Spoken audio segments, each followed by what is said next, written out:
Function chapter exercise 6.1 question number first. ये तीनों question बना दिए। क्वेश्चन नंबर फर्स्ट क्या क्या रहता, ये फंक्शन है या नहीं है। और हम तो जानते हैं फंक्शन कब होता है जब हर बंदे को खाना मिले और कोई भी भूखा पेट ना जाए और दो से एक थाली में खाना खाए चल जाएगा, पर एक बंदा दो थाली से खाना खा रहा है नहीं चलेगा। तो यहाँ पर देखते हैं इसको एक थाली, ये देखो दो एक थाली से खाना खा रहे हैं चलता है, इसके लिए भी थाली इसके लिए भी थाली। थाली बच के तुम्हें कोई प्रॉब्लम है?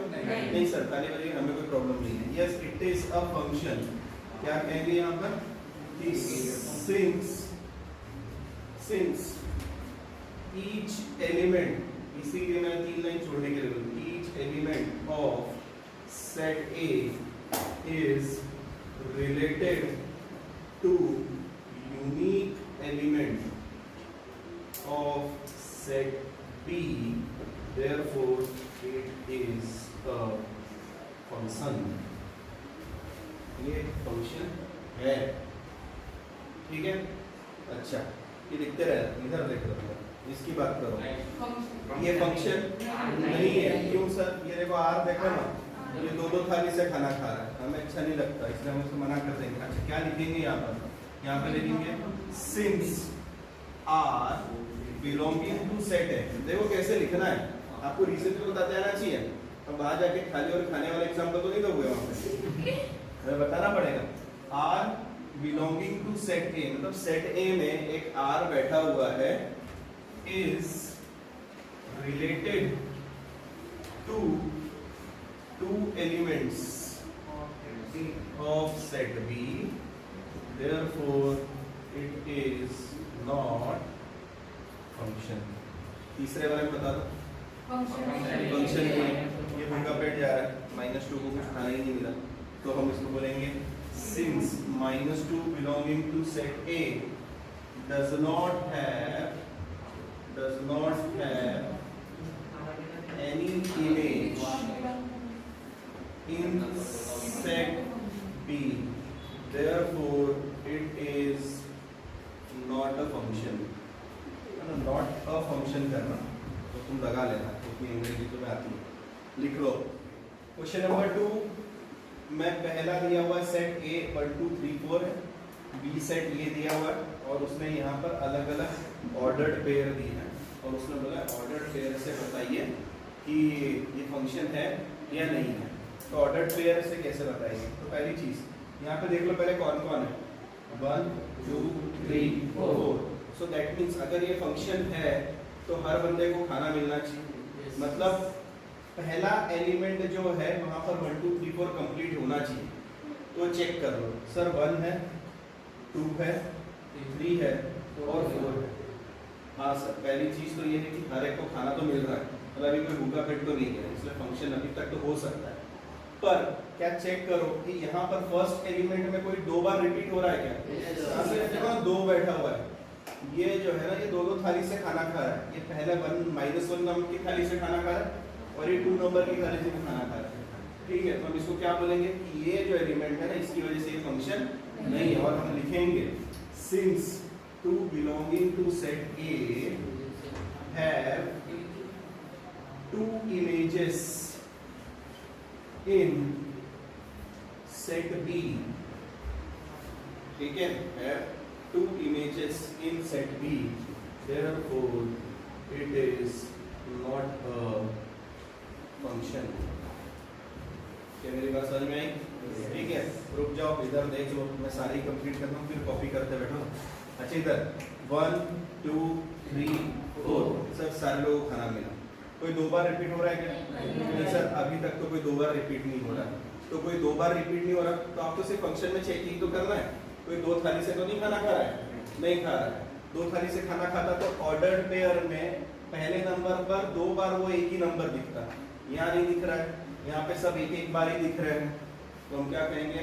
Yes sir, it is a function. अच्छा रीजन क्या देंगे? सिंस एवरी एलिमेंट, क्या लिखते हैं याद आया ना? every element of A is related to unique element of b, therefore it is a function. c के पास चल 1 2 4 सर 3 को खाना ही नहीं दिया 1 2 4 फर्स्ट एलिमेंट ही देख रहे हो ना ऑर्डर पेयर का 3 आया ही नहीं तो कहेंगे since 3 belonging to set A क्या लिखेंगे does not have any image image बोलते हैं ना उसे image in B therefore it is not a function. तो क्या लास्ट वाला तुम्हारे हवाले कर दूं पहले चेक कर लो 1 2 3 4 ठीक है ये हो गया पहली चीज कि हर एक को खाना तो मिल गया अब चेक करो कि क्या कोई दो बार रिपीट हो रहा है कोई दो बार रिपीट हो रहा है नहीं सर 1 भी अपनी जगह पर है 2 भी अपनी जगह पर है 3 भी अपनी जगह पर है 4 भी अपनी जगह पर है सर कोई रिपीट हो रहा आप फंक्शन बिंदास बोलिए क्या बोलिए yes it is a function अब तकलीफ कहाँ पे आएगी कुछ लोगों को दिख रहा है कि सर ये सेकंड एलिमेंट देखो ना ये 1 1 1 1 दिख रहा है अरे मैंने बोला ये फर्स्ट नंबर की जो थाली थी ना वो चार दोस्त एक ही थाली से खाना खा रहे हैं है ना 1 का भी एरो 1 पे 2 का भी एरो 1 पे 3 का भी 4 का भी बाकी थाली उनको यूज नहीं करनी है वो सेव वाटर वाली प्रिंसिपल पे चलने वाले लोग हैं तो चारों लोग एक थाली से खाना खा रहे हैं कोई दिक्कत नहीं सर हमें yes it is a function तो सर एक चीज समझ में सुनो सुनो सुनो एक चीज समझ में आई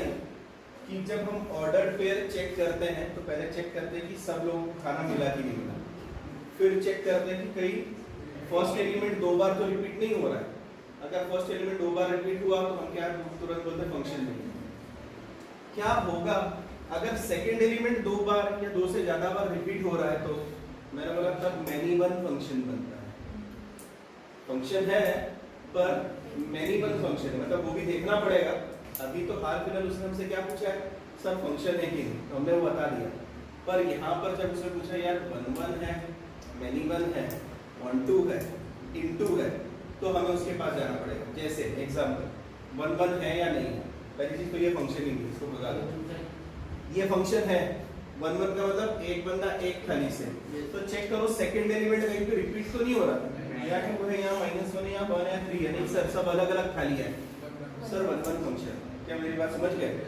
दूसरी चीज बी सेट के पास चलो बी सेट में कितने लोग हैं पहले देखो 5 लोग हैं यहाँ कितने लोग 1 2 3 4 मतलब सर एक थाली डेफिनेटली बच गई होगी अगर थाली बचती तो इनटू फंक्शन याद है ना हम इनटू का साइन लगाते हैं और बोलते तो हमने क्या बताया 1 1 है इनटू है सिर्फ इतने से देख के इसके पास चलो ये फंक्शन है इसको भगा दो इसके पास ये फंक्शन है और ये 1 2 से 3 बार रिपीट हो रहा है सर मैनी वन फंक्शन है अच्छा बी सेट में कितने एलिमेंट है 5 हमने कितनी थाली यूज की सिर्फ एक ही यूज करी तो इनटू फंक्शन हुआ कि मैनी वन भी हुआ इनटू भी हुआ मतलब आप चाहें तो यहाँ पर वो चीज भी लिख सकते हैं अगले रेफरेंस के लिए लिखो क्वेश्चन नंबर 3 यहाँ पर पहले 3 उठाए उसने बोला कि y को आप x के फंक्शन के रूप में बता पा रहे हो या नहीं बता पा रहे सबसे पहले इसके पास चलते हैं यहाँ पर हमें y को एक्सप्रेस करना x का फंक्शन इसलिए y एक तरफ रहेगा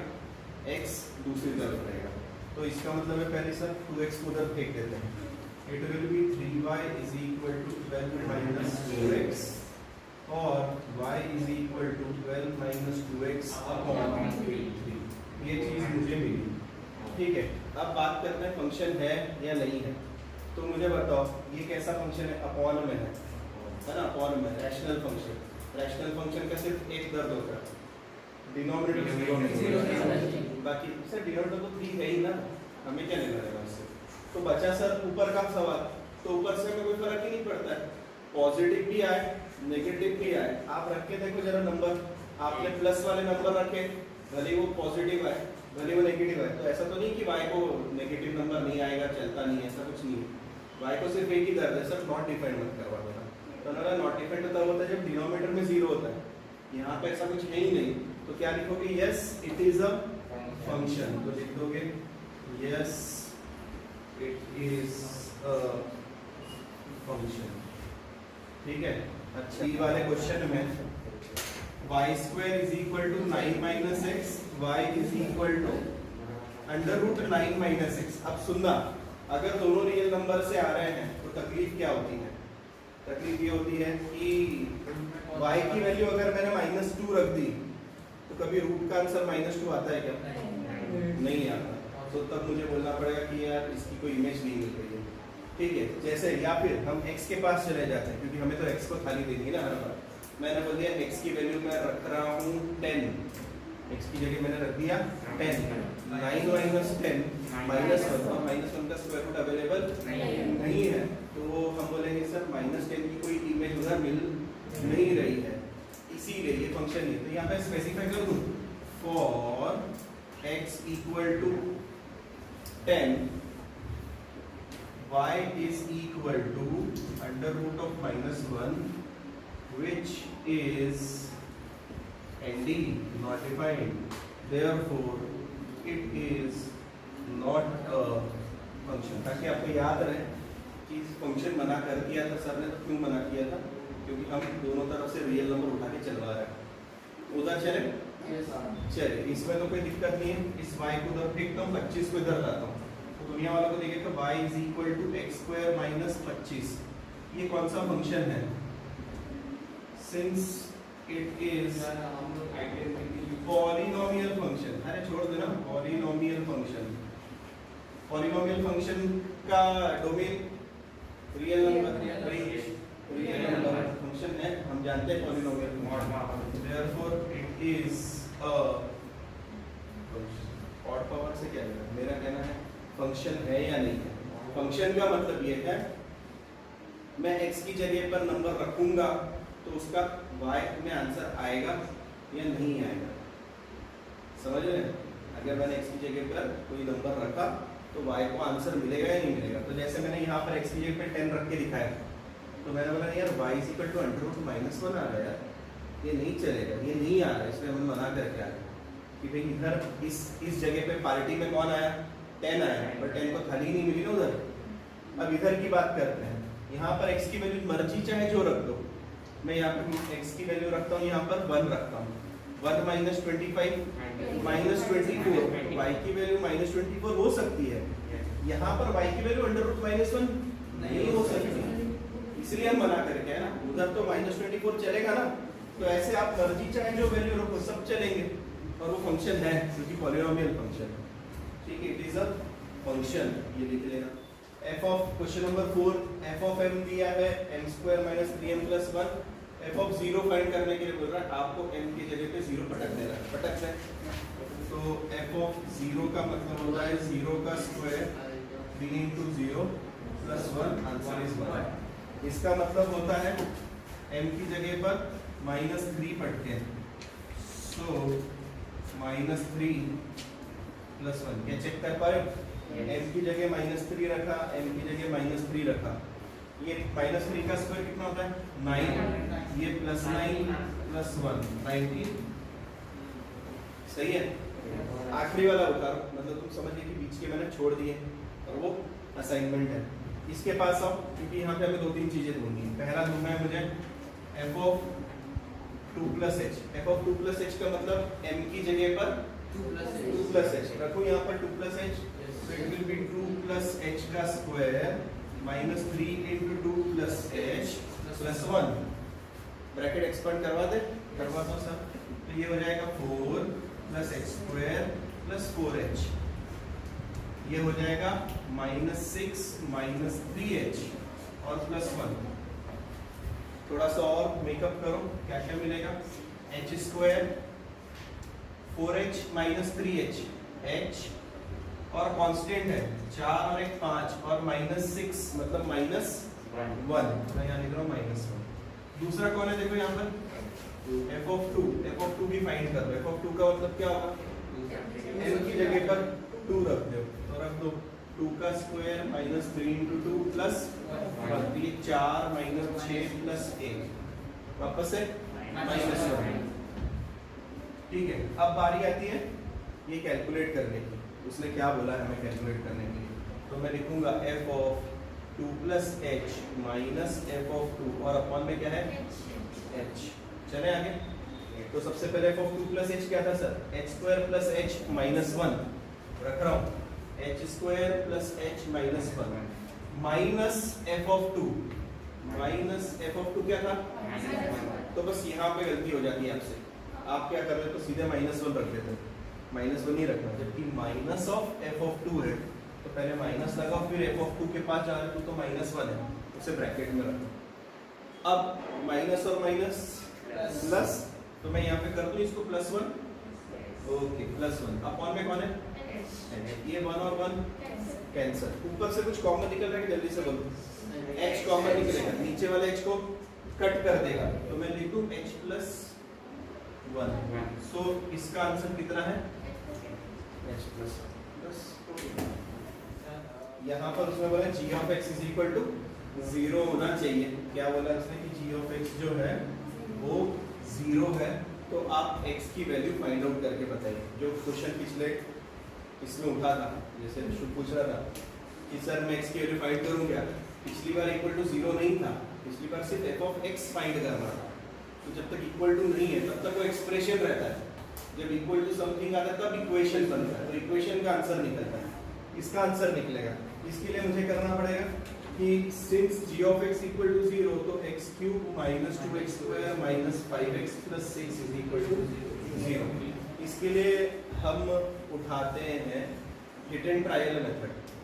हिट एंड ट्रायल मेथड में हम x की जगह पे पहले 1 पटकते हैं और चेक करते हैं कि क्या 0 आ रहा है या नहीं आ रहा है। तो मैं रखूँ यहाँ पर फॉर x इक्वल टू 1, तो फॉर x इक्वल टू 1 क्या होगा यहाँ पे 1, g ऑफ x की value 1 minus 2 minus 5 plus 6 equal to 0 आ रहा है। तो मैं लिखूंगा therefore x minus 1 is a factor of g of x। g of x का एक फैक्टर x minus 1 आया, क्योंकि मैंने 1 रखकर उसका आंसर 0 निकला। अगर हाँ बिल्कुल 3 फैक्टर ढूंढे क्योंकि क्यूबिक इक्वेशन है, पहला ढूंढ लिया, दूसरा ढूंढने के लिए आप चाहें तो हिट एंड ट्रायल कंटिन्यू कर सकते हैं। 2 रखो, माइनस 1 रखो, माइनस 2 रखो, और वो बकवास नहीं करनी है तो हम आते हैं अपने रेगुलर मेथड पर, जिसको हम कहते हैं सिंथेटिक डिवीजन। सिंथेटिक डिवीजन बहुत से बच्चों को नहीं आती। सिंथेटिक डिवीजन के लिए हम एक्स एक्सिस और वाई एक्सिस ड्रॉ करते हैं, मतलब ऐसे ड्रॉ करते हैं, ठीक है। हम क्या करते हैं, g ऑफ x वन ये है, g ऑफ x के कोएफिशिएंट्स लिखते हैं। क्या लिखते हैं, कोएफिशिएंट्स। कोएफिशिएंट्स मतलब वेरिएबल के साथ वाले। अच्छा x क्यूब का कोएफिशिएंट कौन है, 1 है, तो सबसे पहले आप लिखेंगे 1, फिर x स्क्वायर का है ना, आपको चेक करना है पहले x cube x square x और कांस्टेंट। सर कभी ऐसा हो गया कि x स्क्वायर है ही नहीं, तो वहां पे 0 लिखना पड़ता है। सिंथेटिक डिवीजन में जब यहाँ पर आपका x स्क्वायर है ही नहीं, तो वहां पर 0 लिखना याद रखना कि x क्यूब के बाद सीधा x आ रहा है, तो वहां पर उतना 0 लगाना पड़ेगा। या फिर x क्यूब के बाद सीधा 6 आ रहा है तो वो भी लगाओ, बीच वाले जीरोस लगाएंगे। क्या मेरी बात ध्यान में आ रही, ठीक है। अच्छा अभी तो कुछ नहीं, तो यहाँ पे 1 minus 2 minus 5 6, so minus 2 minus 5 6, 1 को हम कॉपी करते हैं, पर सर डिवाइड किससे करना है, x माइनस 1 फैक्टर है, x माइनस 1 फैक्टर है, x की जगह क्या रखना है 1, तो मैं यहाँ पे 1 रखूंगा। क्या रखूंगा, अगर आपको पता है कि x माइनस 1 फैक्टर है तो यहाँ पर 1 आएगा। अगर आपको पता है x प्लस 1 फैक्टर है, वहां पर माइनस 1 आएगा। नहीं पता, इसे तो बता रहा हूँ, मैं बता रहा हूँ ना, सीख ले, ठीक है। क्या करते हैं सिंथेटिक डिवीजन में, पहले वापस से कोएफिशिएंट्स सजा देते हैं, है ना, डिक्रीजिंग ऑर्डर में।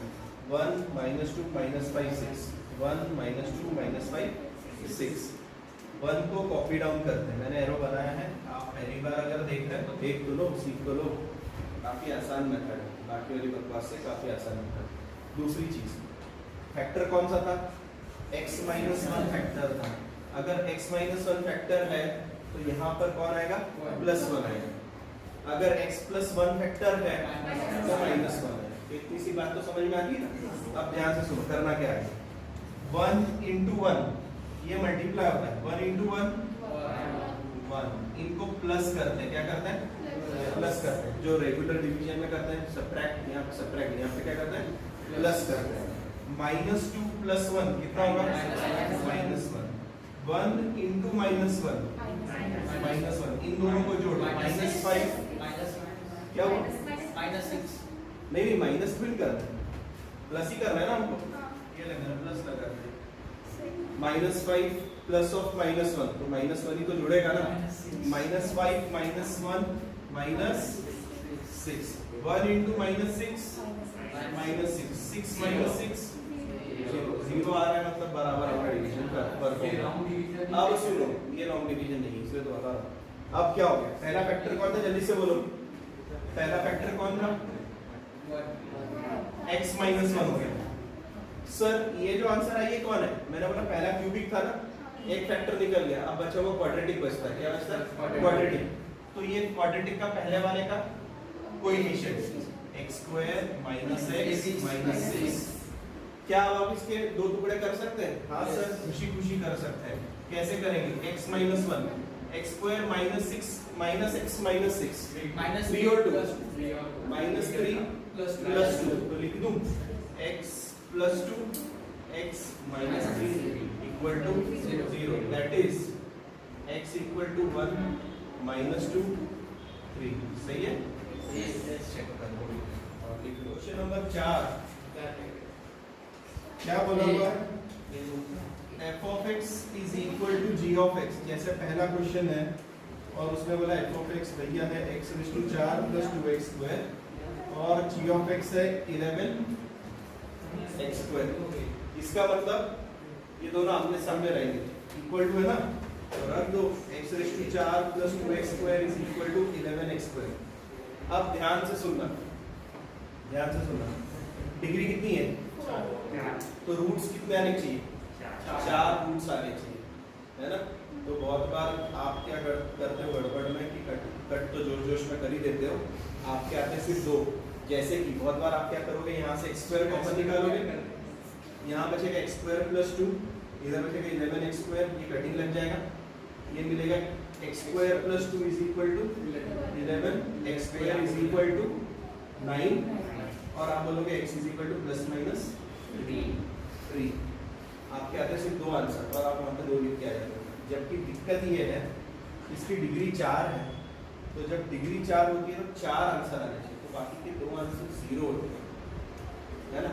और पता कैसे चलेगा सर? इसको पता करने का तरीका ये वाली मेथड नहीं होगी। यहाँ पर आप रखिए x⁴ + 2x² = 11x। ठीक है, 11 को बोलिए इधर आ जाए, जब वो इधर आएगा तो x⁴ - 9x², क्या लिखूं? सही है, x² कॉमन, अंदर बचा x² - 9 = 0। x² = 0, दोनों का प्रोडक्ट 0 है ना, एक तो x² = 0 या फिर x² - 9 = 0। यहाँ से तो आपको मिल गया x ± 3 और यहाँ से आपको मिला x = 0। तो आपको पता चलता है 2 रूट्स 0 है और इक्वल है, 2 रूट्स अपोजिट इन साइन है, एक +3 है और एक -3। मेरी बात ध्यान में रहेगी।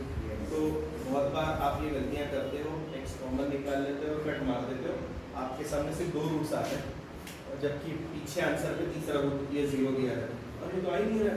तो आता इसलिए नहीं कि आप इधर नहीं लेते, तो याद रखना इसको इधर ट्रांसफर करना, फिर सॉल्व करना।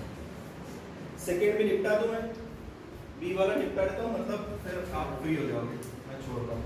यहाँ पर ए हो गया, बी वाला देख लो, f(x) कितना दिया जल्दी से बोलो, √x - 3 और g(x) कितना दिया बोलो, 5 - x। और क्योंकि वो बोल रहा है, क्या बोल रहा है सर, f(x) g(x) के बराबर है, तो हमें लिखना पड़ेगा √x - 3 is 5 - x। इसका एक ही इलाज, b को बोले उधर चले जाए पहले थोड़ी देर के लिए, ठीक है, 3 उधर जाएगा तो क्या मिलेगा जल्दी से बता, √x = 8 - x। क्या मेरी बात सही है? यस। और अब करवा लीजिए स्क्वायरिंग, ठीक है। दूसरी चीज याद रखना, जब कभी भी रूट वाला क्वेश्चन है और आपको स्क्वायर रूट लेना है तो कभी भी उसके साथ में कोई एलिमेंट मत रखना। क्यों सर, उससे क्या फर्क पड़ेगा? आप यहाँ पे स्क्वायर क्यों नहीं कर सकते थे? मैंने बोला यहाँ पे अगर मैं स्क्वायर करता तो ये बनता होल स्क्वायर, और होल स्क्वायर का फॉर्मूला क्या होता है? A square plus B square plus 2ab, और 2ab में वापस से रूट बच जाता। तो जब कभी भी ऐसी नौबत आ जाए कि आपको रूट हटाना है तो पहले तो उसको अकेला कर दो, और जब वो अकेला हो जाए उसके बाद आप स्क्वायर करो। करें स्क्वायर, रूट का स्क्वायर x, इसका स्क्वायर, मैं दोनों तरफ स्क्वायर कर रहा हूँ, 64 plus x square minus 16x। इधर उधर फेंको, जल्दी से बताओ क्या मिल रहा है? X square minus 17x plus 64 is equal to 0। जल्दी से बताओ। 64 प्रोडक्ट में चाहिए और माइनस 17 एडिशन में चाहिए। कैसे हो सकता है? 64 प्रोडक्ट में और 17 एडिशन में कभी होगा क्या? 17 तो नहीं आएगा, क्योंकि इवन प्लस इवन होता है। ठीक है, तो सर आप ऐसा क्यों बोल रहे हो? मैंने बोला कि 64 के दो ही फैक्टर है, इनके भी फैक्टर करोगे तो 4 सब इवन आ रहे हैं। 17 आने से रहा तो सर एक ही ऑप्शन है, श्रीधराचार्य फॉर्मूला। और श्रीधराचार्य क्या था हमारा? जल्दी से बोलो।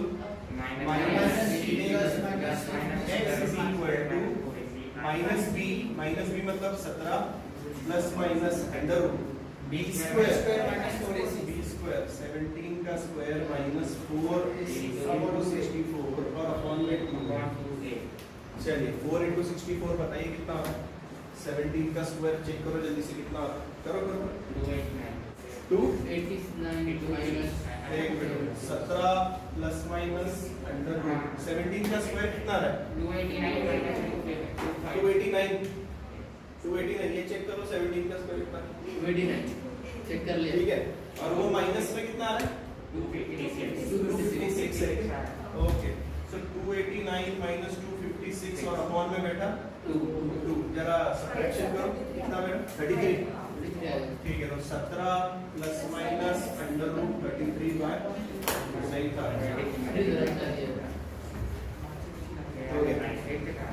ठीक है, इतना सफिशिएंट।